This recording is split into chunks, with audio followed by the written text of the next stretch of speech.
Bueno, muy buenas tardes a todos. Estamos una vez más reuniéndonos en el ciclo Tiempo de Arte, en el cual estamos hablando del arte en todas sus manifestaciones y desde un punto de vista holístico y espiritual, y conectando con personas que amorosamente dedican una trayectoria al arte en cuanto a cómo creativamente les modifica la vida y también desde el punto de vista de la sanación.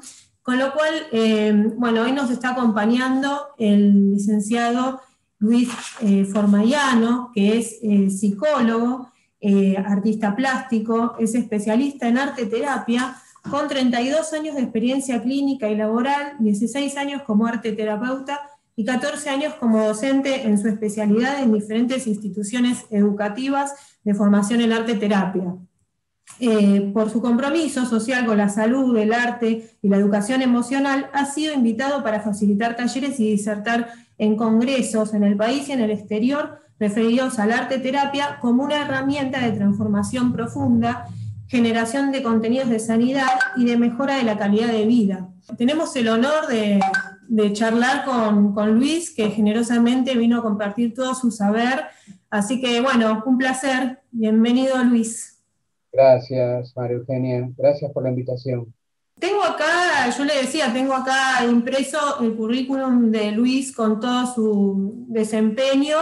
Antes que nada, también voy a aclarar un tema que me interesa, que estamos como, o sea, valorizando de todas estas personas tan comprometidas con sus profesiones, es que para llegar a hacer arte y a realizar el arte y poner el arte a disposición, tiene que haber una responsabilidad, un compromiso, una creatividad, una actitud de integración, ser flexibles. Bueno, todas palabras que, por lo que vi, digamos, de cómo es él, bueno, él realmente es así, entonces, bueno, también es algo que quería dejarlo dicho. Sí, tal cual. Es un aprendizaje, ¿no? De toda la vida. Yo creo que uno, cuando entiende su misión, que a veces no se da de entrada, puede pasar mucho tiempo antes que te des cuenta a qué viniste, ¿no? ¿Qué es lo que se espera de vos? ¿Cuál es el plan que de alguna manera está determinado para que vos te ubiques en ese plan y cumplas con tu misión de vida, ¿no? Es lo que Jung definía como proceso de individuación, o que también lo podemos pensar como viaje del héroe, el viaje de toda nuestra vida hasta llegar a nuestra esencia y entender verdaderamente el porqué y el para qué de mucho de lo que nos ocurre en nuestra trayectoria. Entonces, creo que es importante, como vos decías, ¿no? Ser flexible, saber esperar, tolerar la frustración, que muchas veces tomamos un camino y resulta que no era por ahí, era por el otro lado, pero aún así aprendimos algo. Y también estar muy atentos, apuntar todo el tiempo a la expansión de nuestra conciencia, porque es la única forma de poder ver el mundo como realmente es y hacer una contribución que sea valedera, que deje una marca, un sello. ¿Mm? Seguro, sí, sí, sí. Sí, es como también una actitud humilde, porque es reconocer que, bueno, uno también viene a conocer, ¿no? A conocer muchos aspectos que después le devuelven a ese origen, a lo que realmente es, pero el que por ahí se encierra en una sola idea es como que no crece, entonces, de acuerdo a todo lo que estás diciendo, ¿no? Tal cual, tal cual. Pensá que yo egresé de la UBA como freudiano, porque esa es la formación. Ujú, Siempre me sentí incómodo, me sentí encorsetado, me parecía que faltaba algo más, no me alcanzaba con eso. ujú, Y llego a través de un amigo a un profesor de física cuántica, ujú, Claudio Brito. Y Claudio me enseña a meditar, me enseña a contactar con mi centro, con mi self, con mi sí mismo, a ujú. través de lo que Jung define como imaginación activa, pero él también utilizaba otra técnica, que las uso yo ahora con los alumnos y los pacientes, ensoñación dirigida. Y luego bueno, trabajar duro con los chakras para poder aprender a manejar mis energías, para poder dejarlas fluir, para poder estar en sintonía con el medio ambiente que me rodeaba, me acuerdo que él me sugirió que empezara a pintar, porque yo de Ah, muy niño había demostrado interés por el arte. Y mi ujú. papá, que era, digamos, un hombre que no tenía formación, mi papá trabajaba, era colectivero, trabajaba en el correo manejando camiones, tuvo como la sensibilidad necesaria como para advertir que a mí me interesaba el arte, mucho. Y entonces me Ujú. compró muchos libros de historia del arte, que son los que yo hoy uso con mis alumnos en las clases. Claro. Y el primer dibujo que yo hago a pedido de Claudio Greco es un árbol imponente. El árbol, sabemos por Jung, que es una representación del sí mismo. Es como se aparece el sí mismo en nuestros sueños, por ejemplo, a través Ajá, de un árbol. sí. Entonces, busqué un profesor de pintura y encontré a Oscar Mara. Ajá. Oscar Mara, un hombre en ese momento ya grande, no sé qué edad podrá tener ahora Oscar, pero él me introdujo en una técnica muy particular, gestáltica, Bien. que comienza cada obra que podés ver, están colgadas aquí en el caballete, en la pared, Sí, las vi igual en tu página, pero en sí. páginas están, una técnica gestáltica que empieza con el garabato, que es lo Ajá, que utilizo hoy yo con mis pacientes y con mis alumnos. Les enseño el valor del garabato, el valor terapéutico del garabato. claro. Pero íbamos un paso más con Oscar y pintábamos esa configuración de formas de diferentes colores para después hacer una segunda puesta de color, después una tercera puesta de color, y entonces íbamos creando texturas que iban armando figuras o formas o sensaciones. Tenías que estar muy atento porque como fenómeno gestáltico de figura-forma, vos veías algo y de pronto se te escapaba. O veías algo y vos decías, ah, esta figura yo la quiero conservar. Y me acuerdo que Oscar me decía, déjala ir. Si esa figura es tuya, va a volver, va a insistir. Entonces, desde muy temprano aprendí esto de soltar, desarmar, desarticular, porque en algún Claro. momento va a volver a articular. Es como de Y alguna manera pasar a tener vida, ¿no? O sea, porque según lo que estás totalmente, diciendo. totalmente. Entonces, yo siempre fui muy lanzado, podríamos decir, ¿no? Y cuando tenía ya una suficiente cantidad de cuadros, decidí que quería hacer una muestra, pero no podía hacerla en cualquier lugar.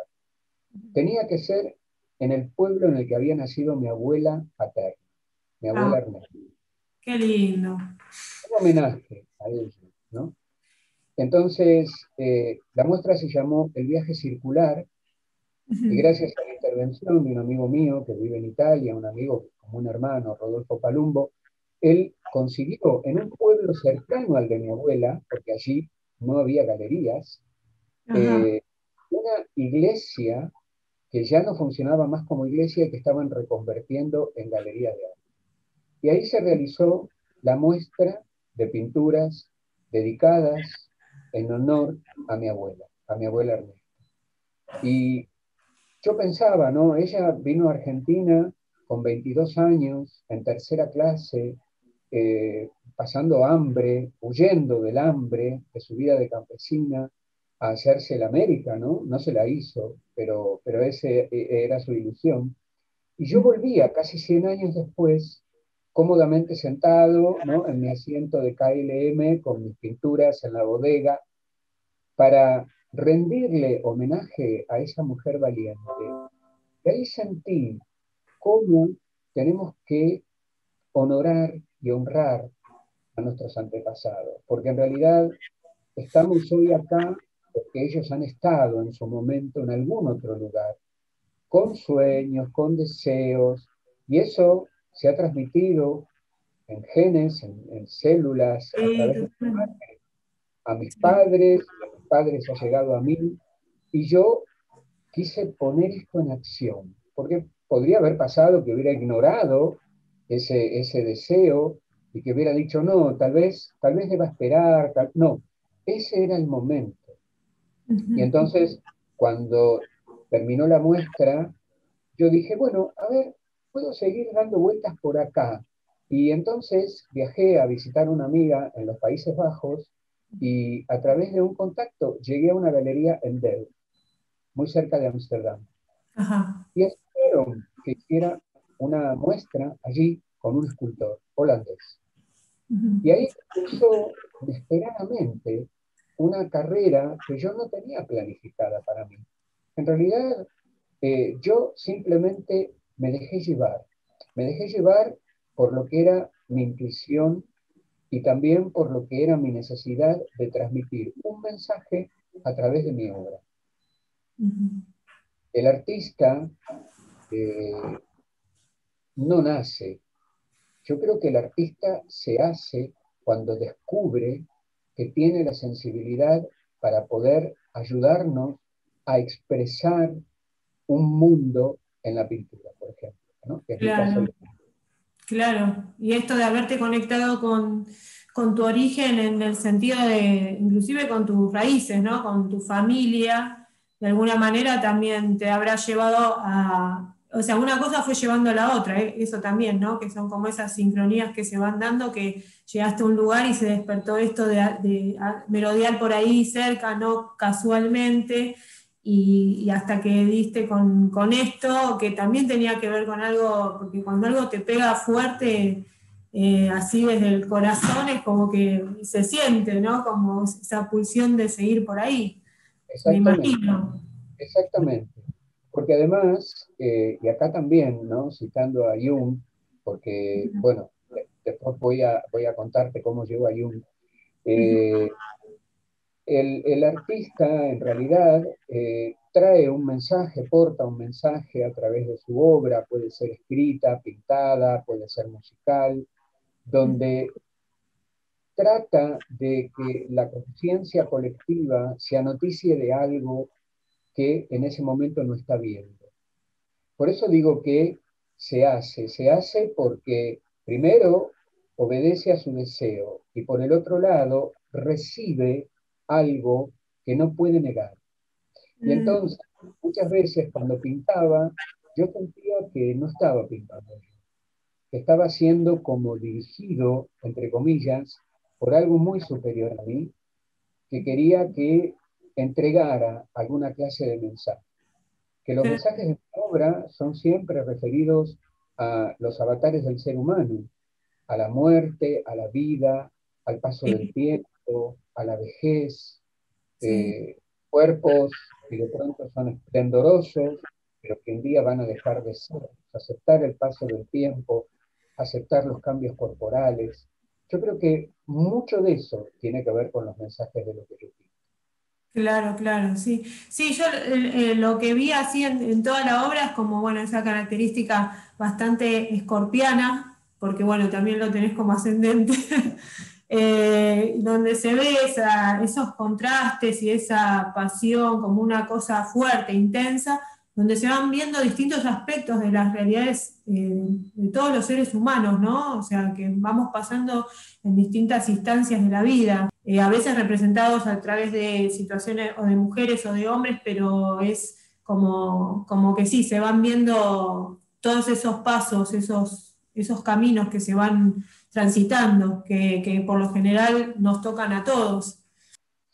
Y entonces, bueno, digamos, a lo largo de los años fui trabajando como en distintas series que Ujú, abordaban distintas temáticas, y me acuerdo una experiencia muy fuerte en la ujú. Manzana de las Luces, cuando expuse, hace Sí, ya un buen par de años atrás. Tengo todavía una obra que se llama Todo final es un comienzo, ¿no? Como Ujú, que estamos en esta rueda de la vida ujú. donde, y esto es otra de las cosas otro de los conocimientos que adquirí con mi profesor de física cuántica, las lecturas de Rudolf Steiner, Ajá, eh, sí, toda la antroposofía, ¿no? sí, Eh, y surge este cuadro donde se ve como un ser flotando en el aire de manera vertical sobre lo que parecería ser una ciudad y horizontalmente un cuerpo que parece estar elevándose. Entonces, una de las tardes que estaba yo ahí en la muestra, una señora se me acerca y me dice, usted tuvo una experiencia cercana a la muerte, ¿no? Le digo, no, no, la verdad que no, nunca me ha pasado. ujú, Si algo he tenido son viajes astrales de niño, pero después nunca más. Y ella claro. me dice, no, porque yo estuve cerca de la muerte y lo que yo sentí es lo que usted plasmó en esa obra. Y Ah, entonces ahí tuve, digamos, la certificación, por decirlo de alguna manera, de que la obra no es propia, sino mm, que viene de algo que necesita ser expresado y el artista lo canaliza. claro, Es un canal que permite que eso encuentre su forma, ¿no? claro. Entonces, para mí fue muy importante, fue muy revelador, porque me encontré con otras obras. Cuando murió mi padre, por ejemplo, hay una obra que no tiene en realidad mucho de dibujo, se ve como una barca que va ascendiendo también, ¿no? Y hay un hombre que apenas lo ves de perfil y los que han conocido a mi papá dicen, pero ese es tu papá. Y yo digo, pero yo no dibujé a mi papá, apareció simplemente en la conjunción de formas, ¿no? Y lo dejé porque reconocí que era él. Claro. Se llama El último viaje. Y El último entonces, El último viaje. viaje, ok. Sí, Entonces, sí, sí. yo escribí, digamos, un texto que lo acompañaba donde hay dos versiones de la muerte de mi padre. Una es la versión de los médicos, ¿no? La versión biológica, anatómica, fisiológica. Pero la otra es la versión espiritual. Ujú. Él asciende para transformarse en una energía, como algún día nos va a pasar a todos nosotros, ¿no? Y Seguro. entonces volvemos a esa fuente primordial de energía de la que hemos salido una vez que hayamos cumplido nuestra misión. Y me tranquilizó mucho hacer esa obra y hacer ese escrito, porque entonces ya no era el dolor del duelo por su pérdida, era por otro lado también la celebración de que había podido volver a la luz. Y me parece que esto es fundamental, porque Claro. entonces estamos moviéndonos en un terreno de lo verdaderamente espiritual, Ujú, del alma, de lo que le acontece al alma.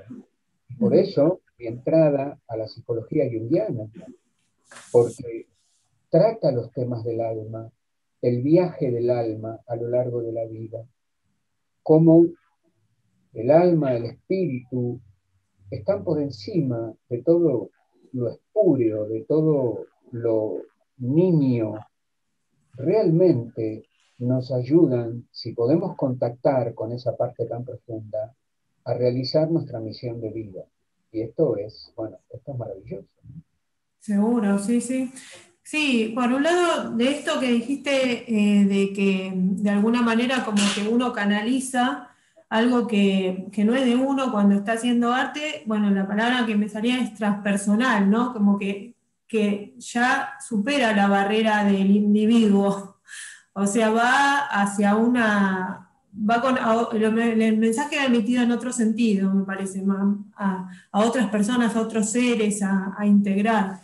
Y bueno, sí, y también sí esto de la conexión con la fuente después de haber hecho todo un recorrido, o sea, es este tema del viaje, sí, como que se te ve, yo igual quiero decir que le saqué a Luis su energía según el sincronario maya, que es lo que seguimos en Arca, y tiene mucho que ver con esto que está contando, porque tiene que ver con esta cosa de la navegación, de fluir y de viajar, y esto de volver y encontrarse a sí mismo a través del viaje.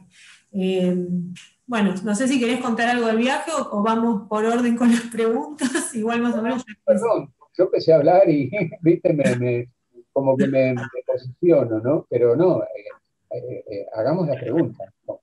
Sí, bueno, en principio un poco era, de alguna manera ya también lo viniste contando, pero, o sea, ¿qué es el arte en tu visión personal? O sea, una manera de canalizar, y no sé si querés agregar algo más de todo lo que ya contaste, ¿no?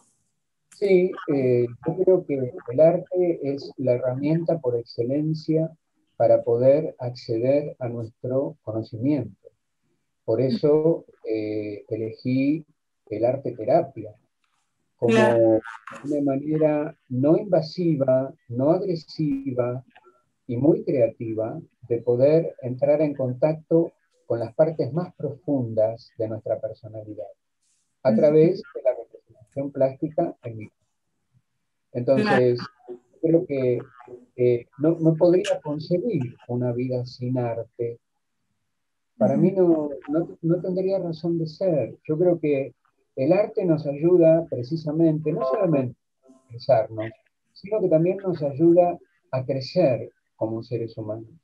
Nos sensibiliza, nos permite imaginar, soñar, atrevernos, porque hacer arte también es atreverse. Y ojo, que no estoy hablando del gran arte, del arte mayúsculo, no estoy hablando de ser Leonardo da Vinci, estoy hablando de poder animarse a plasmar un mundo en una tela o en un papel, como hacen los pacientes en una sesión de arte terapia. Entonces el arte no puede faltar, tiene que estar. Sí, sí, seguro. O sea, sí, va más allá de ese, bueno, lo hablábamos también con Alberto Morelo, que me había hecho el contacto con vos. Sí, que por un lado está como esa idea de que, bueno, que artista es el que se dedica específicamente a una disciplina del arte y la desarrolla, pero quizás es más amplio, ¿no? O sea, y también desde el enfoque que le dan es como empezar a reconocerse como una herramienta súper rica para reconocerse y poder, bueno, conocerse profundamente, ¿no? Y poder sanar determinados aspectos. Me imagino que con toda la experiencia, porque además Luis tiene muchísima experiencia práctica de casos, o sea, y de, bueno, de disertación de casos, de haberlos presentado también en congresos porque lo vivió, porque lo aplicó. Me imagino bueno, que sí, que conoces todas esas modos de expresión que hacen a que uno pueda ya encontrarle la ficha por dónde uno va o quién es. Sí, además, yo creo que el arte abre puertas, crea registros, enriquece la mirada sobre la realidad. Y claro, hay mucha gente que siente que no puede hacer arte, ¿no? Y yo siempre digo, cuando tengo los pacientes en arte terapia, que se trata simplemente de dejarse fluir y contactar con las emociones, con las sensaciones, con los colores, con las formas, con las texturas, sensibilizarse, que no existe el lindo o feo, no se juzga, no se emite un juicio de valor, porque si no, entonces tendríamos que pensar en el arte clásico y el arte moderno, el arte de las vanguardias, el arte abstracto, no podría encajar en estos conceptos. Y yo creo que lo importante es poder expresarse. No importa de qué forma lo hagas ni con qué materiales, pero que puedas decir algo. Y yo creo que todos tienen algo para decir, solo que a veces o no se atreven o crecieron con la creencia o el mandato de que no les toca hablar o tienen que esperar su turno o que no es el momento o que no están para eso, ¿no? Entonces, ayudar, potenciar, estimular al otro para que no solamente sea creativo en el papel, yo también digo que podés ser muy creativo en tu propia vida, podés cocinar creativamente, podés armar una ensalada de manera creativa. Entonces, te cae diferente, porque no es que rayaste la zanahoria y lavaste la lechuga. No, mientras lo hacías, ibas imaginando, sintiendo el color, sintiendo la textura, eh, y acomodándola de manera tal que tuviera una cierta estética. Y entonces esto es arte. Y está en una ensalada, no está en un cuadro. Ujú. Entonces, podemos vivir creativamente. Y yo creo que esto mejora mucho la calidad de vida, que aporta un bienestar interior muy fuerte, porque lo simple se torna artístico. Claro, sí, sí, sí, totalmente. Sí, es el amor, digamos, la dedicación puesto, ¿no? Y la creatividad puesto al servicio de cada uno de los actos de la vida que uno va desarrollando. Sí, está buenísimo. Y con respecto a la inspiración, ¿cómo viene la inspiración en tu caso? ¿Que sos Mira, artista plástico o haces cine o haces radio o... sí, hago muchas cosas relacionadas con el arte, es verdad.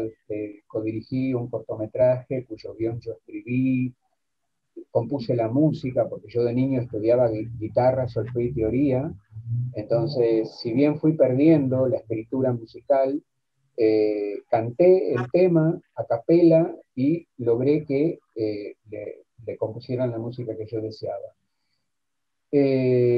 Yo creo que la inspiración viene de muchas fuentes. Yo no dejo de leer, no dejo de ver cine, no dejo de escuchar música.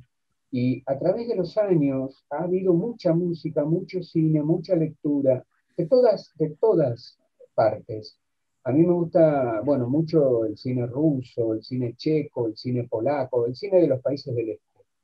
Me gusta mucho el cine en blanco y negro también. Y las lecturas, hay ciertos autores que me han influenciado mucho. Sándor Márai, que es un autor que ya ha fallecido, se suicidó con 90 años, una cosa terrible, pero dejó un legado de libros que hablan sobre su conocimiento del alma humana en sus novelas, ¿no? Luego las lecturas de Rudolf Steiner, por supuesto, que me transportaron a otros mundos, otros universos, otros registros, todo lo que nuestros ojos no ven. Y después, música, eh, toda la música escucho, desde música clásica hasta música electrónica, porque todas me transmiten un pulsar diferente. Entonces, todo esto vos lo juntás y genera como una especie de efervescencia interna que tiene que salir de alguna manera, ¿no? Entonces, con la misma pasión con la que pinto, es la misma pasión que utilicé para filmar el cortometraje, es la misma pasión con la que desde hace 15 años tengo un programa de radio, ahora desde hace 3 años dedicado al teatro independiente, ¿no? Entonces, y a todo le pongo esa garra, esa fuerza, porque me interesa que quien lo escuche, quien lo reciba, sienta que fue hecho con amor, no automáticamente o a la apurada, que Claro, uno se tomó el trabajo de poner amor en lo que es. Y ahí ya marcas una diferencia muy grande. seguro, sí, súper elegido. Y digamos, bueno, con respecto a cuando haces una obra de arte, ¿no? Todo esto que estabas diciendo, en cualquiera de las áreas en que te desenvolves, ¿qué caminos utilizás para construirla? O sea, me refiero a métodos, me refiero a, no sé si lo usás de una manera intuitiva o utilizás alguna disciplina. Bueno, generalmente comienza con una meditación, Qué bueno. donde en la meditación yo trato de ir al encuentro de algo que necesite ser expresado, que para Mm. mí no está claro, pero mi meditación como que me lo trae a primer plano. Entonces empiezo intuitivamente en este método que yo te comentaba, ¿no? Gestáltico, de dibujo con el garabato, empezar a colorear las distintas zonas, a empezar a armar eh, figuras, a veces intervengo con dibujo, otras veces dejo que simplemente fluya y surja la imagen como conjunción de distintas formas. Y entonces ahí me dejo llevar. Yo simplemente, como te digo, no lo fuerzo. Dejo que vaya apareciendo lo que tiene que aparecer, lo que la meditación me marcó que tenía que dejar que naciera. Entonces, como me siento ese instrumento, como me siento ese canal, es como si yo dijera, bueno, no depende de mi voluntad. No tengo que tener una intervención consciente buscando tal o cual resultado. Simplemente tengo que dejar que salga. Y se mezclan unos colores que a veces digo, esto qué raro que queda, pero después viene el impulso de agregar otro color y cobra un sentido que antes no tenía. Por eso digo que hay que ser valiente y hay que atreverse, porque si uno se queda con que esto yo siento que no me salió, o qué color tan raro, y entonces ahí me freno y me bloqueo, chao, no, la obra no nace. La acompañamos para que pueda ser parida. Y una vez que es parida, ya está, ya no es mía, ya no es más mía. Está ahí para circular, para ser exhibida o lo que fuere, para aparecer en un libro, como ha aparecido en algunos casos.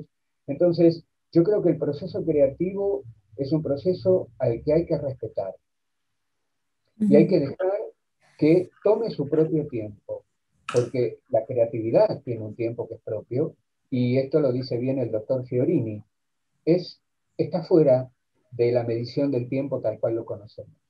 Es una mezcla de algo temporal, pero a la vez es atemporal.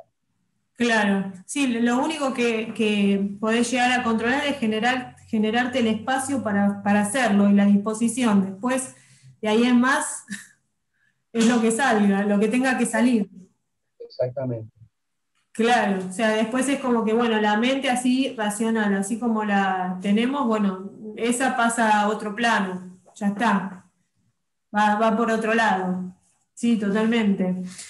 Así que, bueno, eso por un lado. Después, también, volviendo un poquito al tema de tu trayectoria, contabas lo del tema de la radio, en donde trabajás, digamos, desde hace 12 años, dijiste. Ya casi 15 15 años. años. Ok, en Radio Sónica, Susurros en tus oídos se llama el programa, los martes de 20 a 21. Y Exactamente. trabajan con el tema, vos sos el locutor del programa que tenés invitados relacionados con el arte, ¿no? Con el teatro independiente. Elegí el teatro independiente porque es un teatro que se hace a puro pulmón, que en este momento de pandemia es el que más está sufriendo. Muchísimos actores, actrices, directores que no tienen trabajo, los teatros siguen cerrados. El teatro independiente generalmente son salas muy pequeñas, entonces es como muy difícil poner en funcionamiento un protocolo. Y mi programa tiene por función ayudarlos a que todas las obras que se estrenan, que se gestan, que implican mucho esfuerzo, porque generalmente no hay dinero, puede haber un subsidio en algún caso, pero por lo Sí, general están hechas realmente a pulmón, sí. tengan un lugar donde los directores, los actores puedan dar cuenta del proceso creativo. A mí lo que me interesa es que ellos cuenten cómo se gestó la idea de esa obra, al dramaturgo preguntarle, al director, cómo es su estilo, cómo visualizó a sus actores, al actor, cómo se vistió de ese personaje, tiene algo que ver con su vida, de dónde saca los recursos para poder manifestar tal o cual emoción, ¿no? Siempre apunto a ese tipo de preguntas, más que a lo que serían las preguntas que podés escuchar en cualquier reportaje, ¿no? Bueno, ¿cuánto ensayaron o cuánto? También las hago, pero más me interesa el proceso de gestación, el proceso de creación artística. Entonces, es algo que yo disfruto muchísimo, muchísimo. El programa, los primeros 12 años, fue sobre música, era un programa de música, donde era temático. Por ejemplo, un martes el tema era el amor, otro martes era las separaciones, otro martes era, no sé, el dolor, y elegía 12 temas musicales que tuvieran que ver con ese tema específico.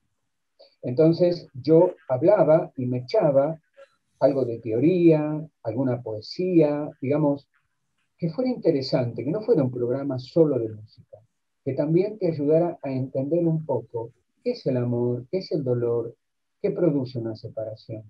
Y la verdad que lo he hecho con muchísimo placer. Y ahora que hago las entrevistas, las sigo haciendo también con muchísimo placer y dedicación.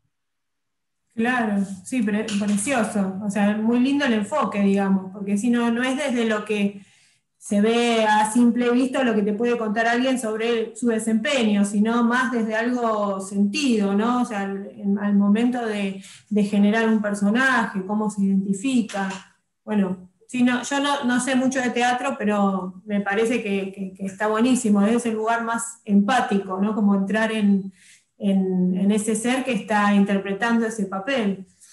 Y bueno, eso con respecto a la radio. Y con respecto al cine, vi que produjiste la película El amor es ciego, con una idea tuya donde se hablaba de el amor desde un punto de vista de integración, ¿no? O sea, más sin, justamente, o sea, sin ponerle etiquetas al amor así como viene.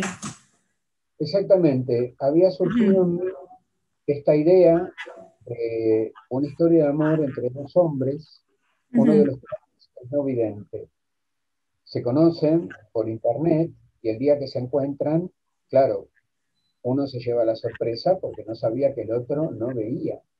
Trataba de demostrar un poco lo que sería la tesis, ¿no? de la película, que no hace falta ver para amar y Ujú. tampoco hace falta que se ame a lo que culturalmente se espera que se ame. El amor es algo universal. Esta película habla sobre la inclusión. Y entonces fue un sueño que yo tuve durante mucho tiempo poder dirigir una película. Y en ese momento me asocié con otro colega psicólogo. Él revisó el guión, le interesó, hizo algunos cambios, porque él tenía más conocimiento de cine que yo. Mi conocimiento es más bien teórico, de ver mucho cine, pero de no haber estudiado cine. Y bueno, yo compuse el tema musical, lo grabé sobre el final de la película y fue una experiencia maravillosa. Fue una experiencia maravillosa los días que compartimos de filmación y me quedó siempre el deseo de volver a incursionar en el cine. No lo descarto, porque yo tengo algunas historias breves escritas que forman parte de un libro que se llama Poetas Profanos. En Poetas Profanos yo publiqué algunas historias. Una de ellas es la de la primera mujer golpeada que conocí en mi vida. Es una historia real. Yo vivía en Inglaterra 4 años y mi vecina era una prostituta sudafricana, Ajá. cuyo jefe era un iraní y cada noche cuando ella volvía de trabajar, él le pedía el dinero y cuando ella por ahí quería quedarse con algo, él le pegaba mucho. Sí, Después hacía sí. amor, pero bueno, tomé esa imagen, ese recuerdo de mis años de Londres y lo plasmé en este cuento que tiene un final trágico, que en la vida real no fue así, pero está circulando la idea. En principio hay un actor que me propuso transformarla en una pequeña obra de teatro. Pero otro actor, también de tantos que desfilan por mi programa, me dijo, ¿y por qué no un cortometraje? Entonces, bueno, estoy jugando con esta idea de ahora empezar a incursionar, volver al cine o tal vez entrar un poquito en el teatro. Vamos a ver, todavía está cocinándose eso. Claro. Bueno, ya saldrá la forma, digamos. Bueno, así que eso con respecto al cine y con respecto al tema de los escritos, tenés escritos dos libros. Uno es del 2017, que es Arte Terapia con Patologías Crónicas, o sea, que es taller de arte terapias para personas viviendo con VIH. Ese fue uno, y ahora tenemos el de arte, terapia, abordajes, actividades y recursos. O sea, este último que acabo de nombrar es del 2017 y el anterior que dije es del 2020, o sea, el de VIH, ¿no? Pero bueno, me estabas contando que la idea es escribir 10 libros como para volcar toda tu experiencia y tenerlo atesorado ahí para todos los que quieran acceder a esa información. Exactamente. Cuando yo escribí el primer libro, ahí hay un montón de información, mucho material. Y me acuerdo que alguien me dijo, no estás siendo demasiado generoso. Y mira, yo creo en que todo lo que vos das vuelve, de otra forma, ¿no es cierto? Pero vuelve siempre. Y salvo la muerte de mi padre y de mi madre, y de alguna gatita, no he tenido grandes golpes en mi vida. O sea, me considero con 64 años un hombre afortunado. Ujú. Eh, que hice de mi vida lo que yo quise. Nunca nada me detuvo. Y Ujú. entonces yo creo que tiene mucho que ver con esto. Tiene mucho que ver con lo que vos das.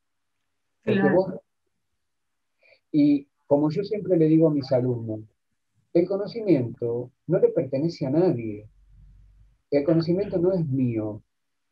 Si yo los formo para que el día de mañana, cuando estén ejerciendo como arteterapeutas, tal vez recuerden que yo pasé por la vida de ellos y que les ofrecí herramientas para que ellos puedan utilizar, que no las escatimé. El saber enciclopédico está en los libros, es verdad, y yo tengo millones de libros en mi casa y compro libros todo el tiempo, sin parar. ujú, Pero el verdadero saber está en la experiencia, en cómo vos aplicás ese conocimiento, porque podés haber leído muchísimo y dar una gran lección sobre los contenidos del libro tal de tal autor. Pero si eso no tiene una aplicación práctica, no vale de nada, no tiene sentido. La acción es poder dedicar un volumen a cada tema en particular. El claro, tercer volumen, que yo ya lo empecé a escribir, es sobre aquello en lo que me estoy especializando ahora, el arte terapia junguiana. ujú, Un libro con una profunda base de teoría junguiana aplicada al arte terapia, donde también van a entrar, tal cual Jung lo decía, los mitos, los cuentos de hadas, los ujú, arquetipos. Y es un ujú, trabajo muy, muy rico, muy profundo, que te ujú, lleva a través del arte a realmente conocerte, a desafiarte permanentemente. Y ujú, luego ver uno sobre arte terapia y psiquiatría. Y el quinto va a ser sobre el seminario que estoy dando ahora con la Fundación Ser Protagonista de Puerto Madryn, cuya directora y amiga personal, Ana Barros, me incluyó en el tratamiento de la Ley de Educación Emocional para las escuelas de la provincia de Chubut como miembro de la fundación. Y con ella estamos ofreciendo un seminario sobre arte terapia, educación emocional y coaching corporal, donde aunamos tres disciplinas donde el arte terapia es la rectora, pero hay mucha participación del cuerpo y mucha lectura de emociones y trabajo con las emociones. La verdad es un seminario que ya llevamos el segundo grupo, arranca otro en enero y estamos gestionando la posibilidad de que tenga un reconocimiento internacional. Entonces, estoy muy feliz con todos estos proyectos, porque es una claro. manera de alguna forma de devolver lo que yo adquirí y que no es mío. Se queda conmigo durante un tiempo, mi tiempo de vida, pero yo tengo que devolverlo, no me lo puedo llevar conmigo. No nos llevamos nada, o sea, dejamos todo y ¿por qué Claro, no dejar lo más valioso, lo que va a servir a otros, a sí, tanta gente joven que está empezando ahora como arte terapeutas? totalmente. Qué hermosa visión. La verdad que me emociona. Todo lo que vas diciendo me encanta. Me encanta cómo lo sentís en realidad. Bueno, eso por un lado, y ¿qué otra cosita más quería? Respecto a la parte de la docencia, porque estás en algunas instituciones dando formaciones en arte terapia.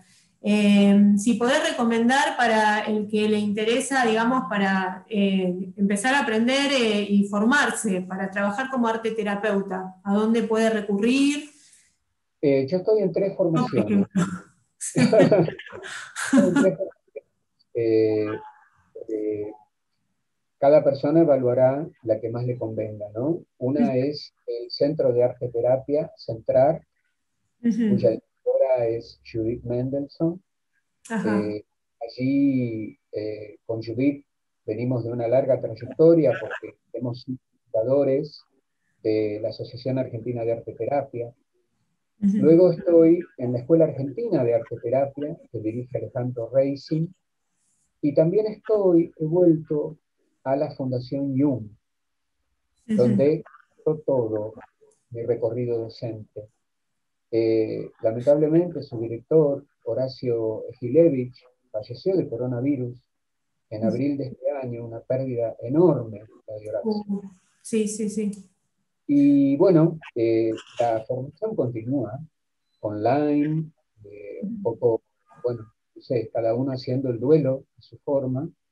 Ujú. Y bueno, esas son las tres formaciones donde estoy. Después estoy como docente invitado en la Universidad Complutense de Madrid, ya desde hace 10 años trabajo para ellos, viajo todos los años a presentar casos clínicos. Ahora se sumó la Universidad Autónoma de Madrid, donde presenté este año vía Zoom, iba a ser presencial, pero no se pudo. Y también colaboro en un diplomado que organiza el Centro Jung Santo Domingo, en República Dominicana, donde no existe el arte terapia, y en el año 2017 yo hice una presentación por primera vez y les encantó, quisieron saber mucho más. Entonces fui 2 años consecutivos y bueno, están obviamente esperando también que vuelva, ¿no? Entonces, digo, el arte terapia la llevo a todos lados. Para mí es una herramienta irreemplazable para el autoconocimiento, pero también para aplicarla con otros, con quienes lo necesitan. Yo coordiné durante 10 años el único taller de arte terapia que había para personas con VIH-Sida. Fue un proyecto impresionante, gratuito, abierto a la comunidad eh, que tuviera VIH, y muchos de los resultados los expuse en congresos internacionales y también están volcados en el libro, ¿no? Producto de mucha investigación, mucha lectura, cuáles eran las necesidades, qué podía hacer yo desde el arte terapia, qué podía proponer para aliviar los dolores, para mitigar las culpas, para borrar la discriminación, incluso a veces la autodiscriminación, ¿no? Entonces, ha sido para mí parte de mi misión de vida.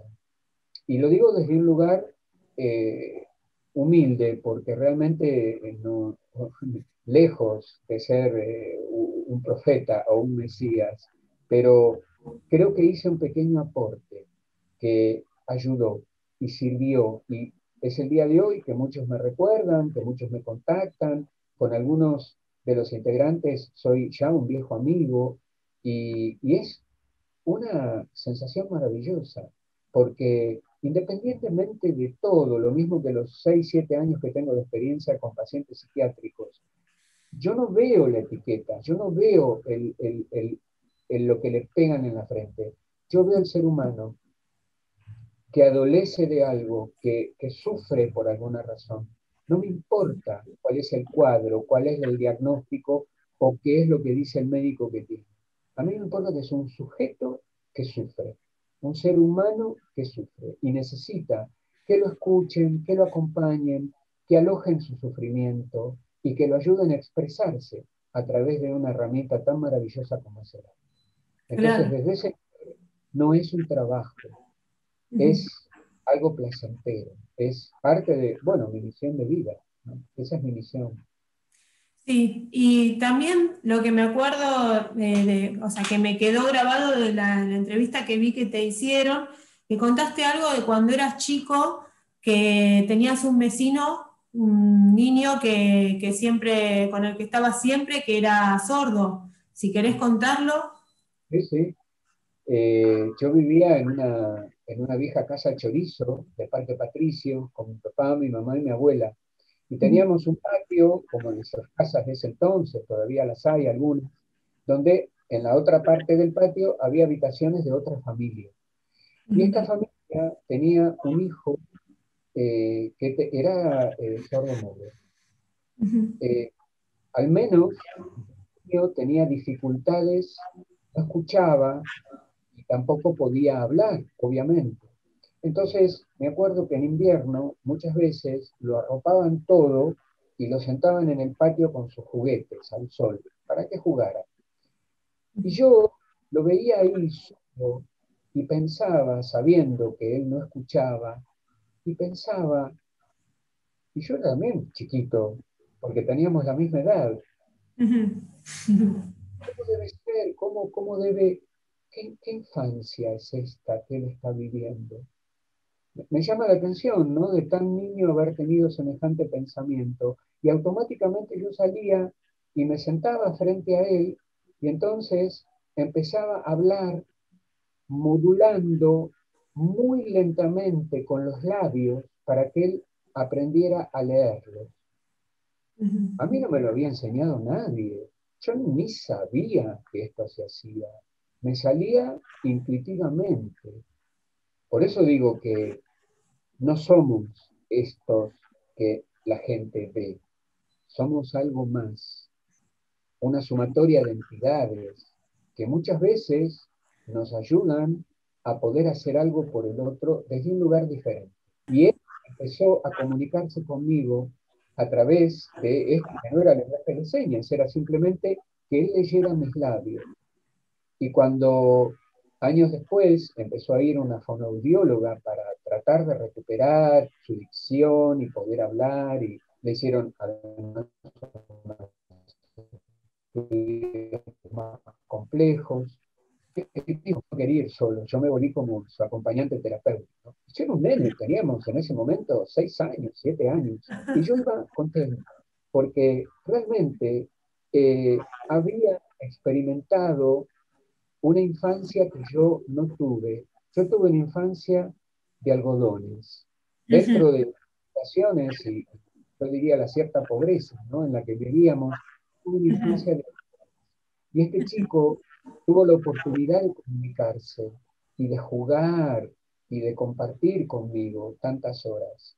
Es uno de los recuerdos más hermosos que tengo de mi infancia, donde Seguro. ahí ya estaba por adelantado a qué me iba a dedicar, a qué había venido, ya estaba claro, ya estaba dicho ahí.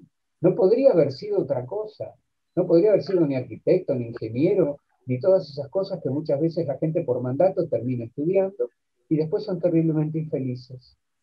Sí, sí, sí, totalmente. Sí, bueno, buenísimo que hayas tenido la lucidez y bueno, acompañado de todo lo que sigue después, porque es decidir optar por un camino que tiene que ver con algo que sos vos y además después acompañarlo y sostenerlo y seguir eligiendo día a día para construir esa vida que querés. Y bueno, sí, también el tema de poder dar es que cuanto más nos nutrimos a nosotros mismos, me parece que es más lo que, esto de que te dicen, bueno, pero no estás siendo demasiado generoso, pero si ya has sido generoso y lo sos con los demás, pero también te permitiste crear esa vida que soñabas, digamos.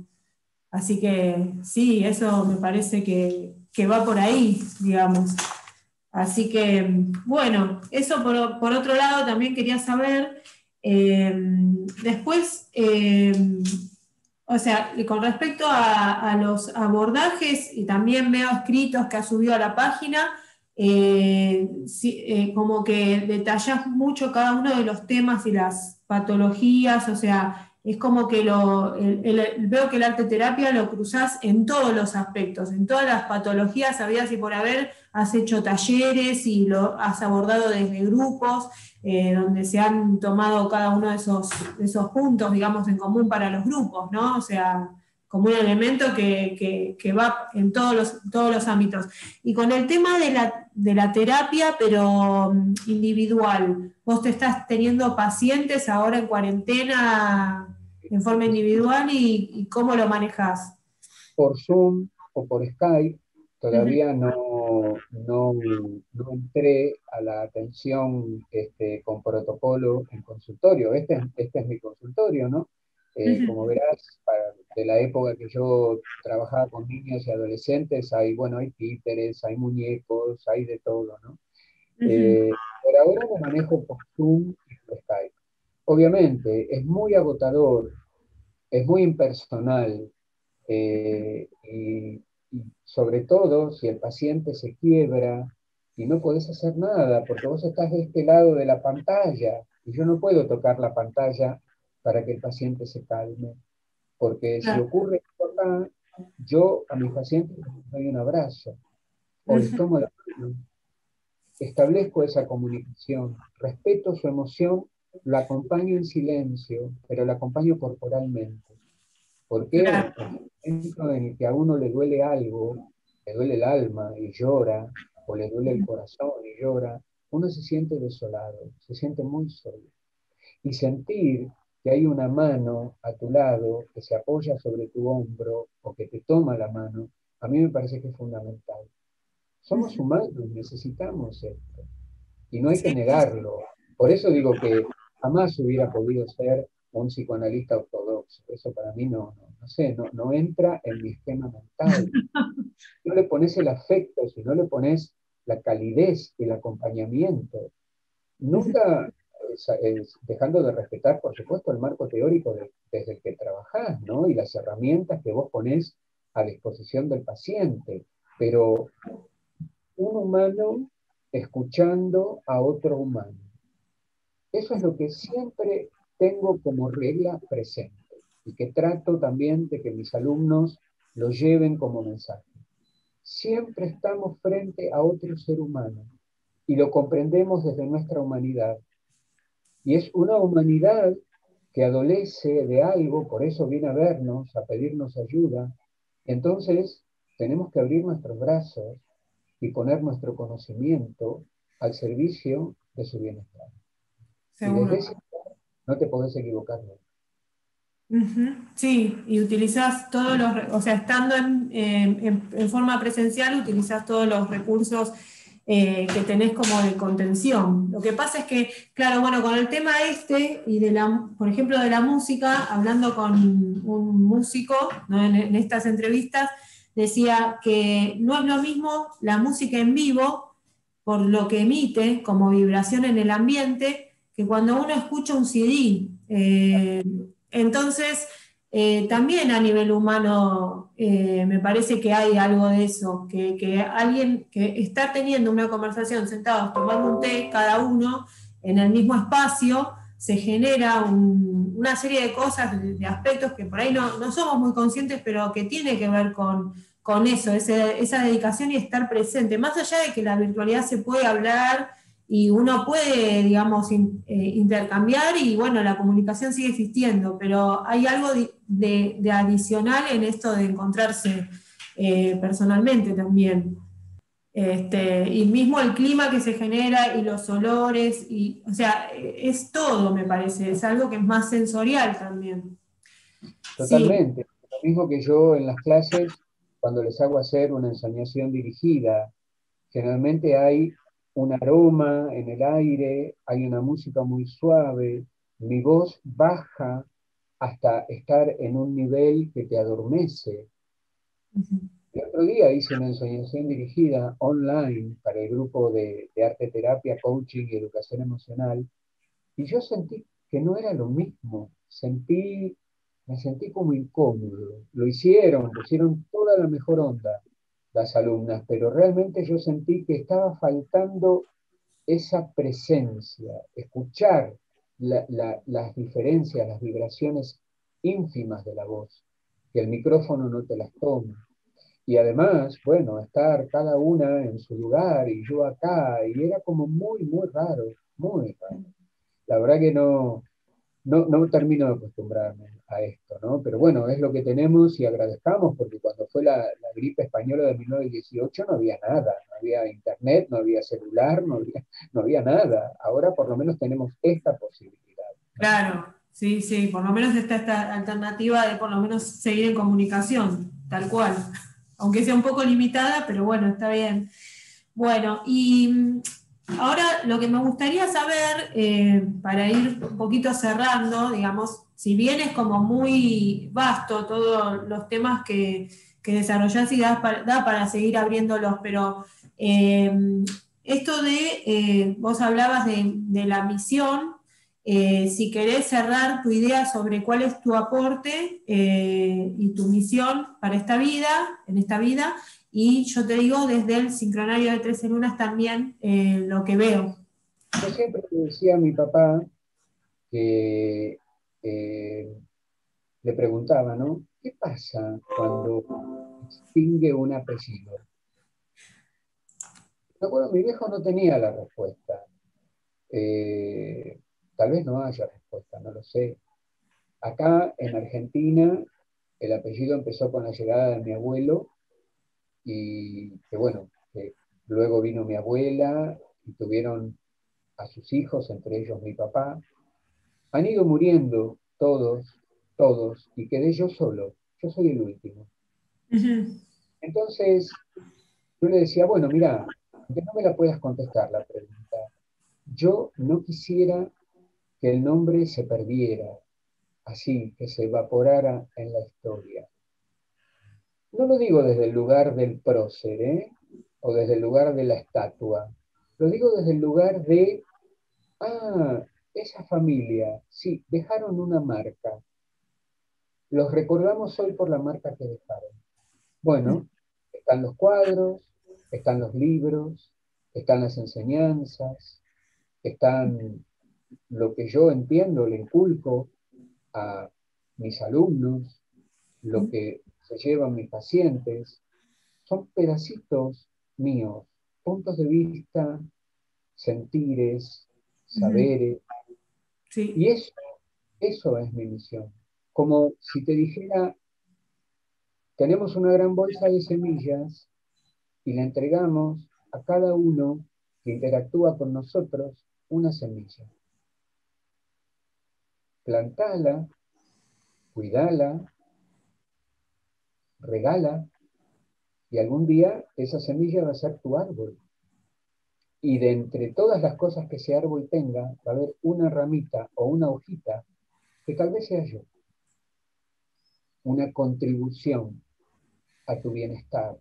Yo no hablo de felicidad, yo hablo de bienestar, ¿no? La felicidad son momentos, el bienestar se puede sostener en el tiempo. Y es una sensación de completud, es una sensación de calma, es una sensación de haber cumplido con una misión. Eso es el bienestar. Entonces, yo creo que mi misión es esa, contribuir al bienestar del otro, con las herramientas, en este caso, del arte terapia, por ejemplo. Bueno, maravilloso. Bueno, me emociona. Estoy así como en el borde de la emoción todo el tiempo con esta charla. Bueno, te cuento lo que veo de esto que, digamos, lo que yo leo a través del sincronario de 13 lunas es una medición de tiempo que está basada en el calendario maya, que decodificó José Argüelles, que era un profesor en historia del arte, que canalizó, o sea, interpretó los códices mayas y lo canalizó de una manera nueva, digamos, para un despertar de la humanidad en este tiempo, ¿no? Y bueno, entonces, donde cada día hay una energía determinada y cuando uno nace determinado día, que decimos que elige nacer ese día, lleva la impronta de esa energía y eso marca tu camino de vida, cuál es tu enfoque, ¿no? O sea, el enfoque que le das a las cosas, con qué lente mirás en la vida en general, ¿no? O sea, con las fortalezas y debilidades, las luces y las sombras, como Jung. Entonces, bueno, tu camino de vida tiene que ver con que naciste en un ciclo de 13 días, que es el de la Tierra, es la onda encantada de la Tierra, que habla como de, la Tierra tiene que ver con la integración, tiene que ver con la concepción de que todos formamos parte de una misma Tierra, ¿no? Que somos todos los seres, formamos como una sola mente, ¿no? Entonces, las palabras que definen a la Tierra es la navegación, la sincronía y la evolución, esa es la otra.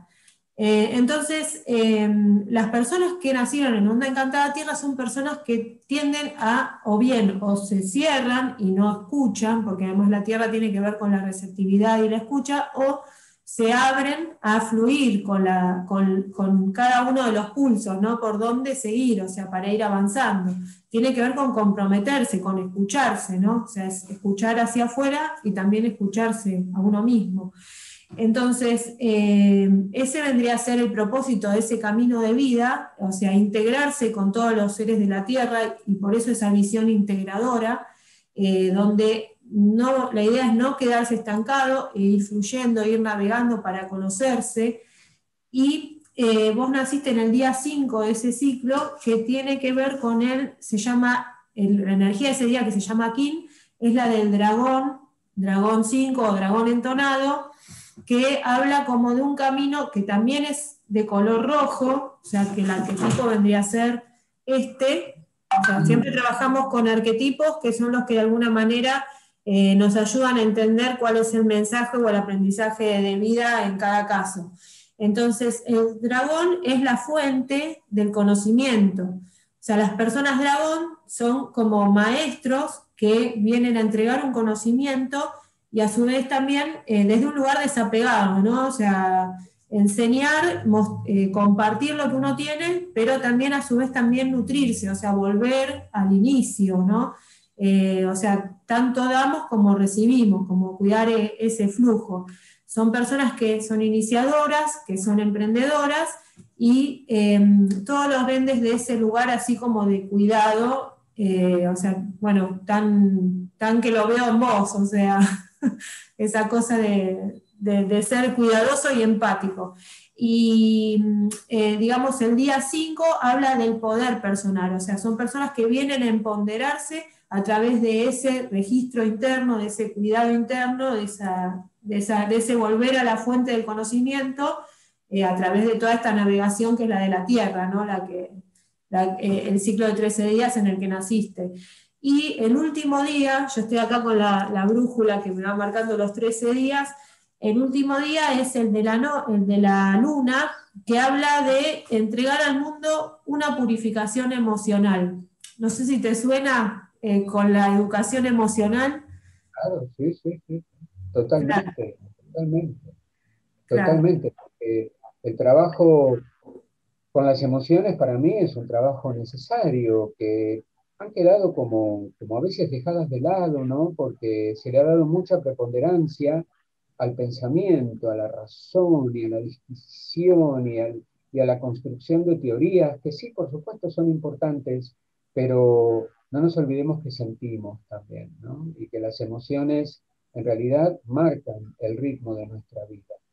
Y es Ujú. importante entonces conocerlas, conocer qué emociones habitan, cómo las manifiesto, cómo puedo regularlas, en caso generalmente pasa con la ira, ¿no? Que se descontrola, cómo puedo gestionarla para no lastimar y no lastimarme, porque no es solamente dañar al otro, es también dañarse uno, ¿no? A partir de la ira. Entonces, el trabajo para mí con las emociones es fundamental y tiene que empezar en la primera infancia. Por eso, este proyecto de ley de educación emocional, en principio para las escuelas de Chubut. Claro, sí, totalmente, sí. Bueno, por eso, bueno, de alguna manera un poco, me parece que va muy acorde y lo manejaste muy bien tu energía, así como lo vemos desde acá. Te quería comentar eso porque me parece Gracias. que tiene mucho que ver. Sí, sí, importante para mí saberlo, claro, claro. Bueno, así que te agradezco mucho todo lo que nos contaste, me pareció hermoso. Después cuando lo voy editando lo voy reviviendo y entonces me voy sacando nuevos mensajes. Pero bueno, te agradezco que hayas sido tan generoso en venir a contar todo lo que contaste, así que Bueno, gracias por todo y estamos en contacto. Gracias a vos, María Eugenia, y bueno, ya veremos después, nos comunicamos para que te haga llegar mis libros. Bueno, bueno, mil ¿Ok? gracias, mil Bueno, gracias. todo lo mejor. Bueno, Gracias. a vos, a Chao. vos. Gracias.